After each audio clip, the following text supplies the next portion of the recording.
মাজারে মহিষ দেওয়া, টাকা দেওয়া জায়েজ আছে কিনা? মাজারে কোনো কিছু দেওয়া জায়েজ নাই। মাজারে কেন দিবেন?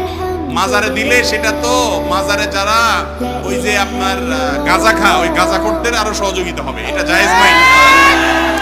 মাজারে কোনো কিছু দিবেন না, দিবেন গরিব মানুষকে আল্লাহর জন্য মসজিদে। মাজারে দিলে কি লাভ হবে?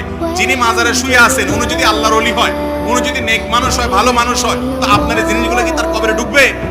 বাইরে যে পাটপার আছে এদের ভাগযোগ করে খাওয়ার ব্যবস্থা হবে, ঠিক না ভাই? ঠিক। মাজারে কোনো কিছু দিবেন না, মাজারে মানত করবেন না। মানত হবে আল্লাহর জন্য, আল্লাহ ছাড়া কারণে মানত করলে শিরিক হবে। একটু আগে বলছি কোনো ইবাদত কবুল হবে না যদি শিরিক করেন। কথা কি বুঝাতে পারছেন?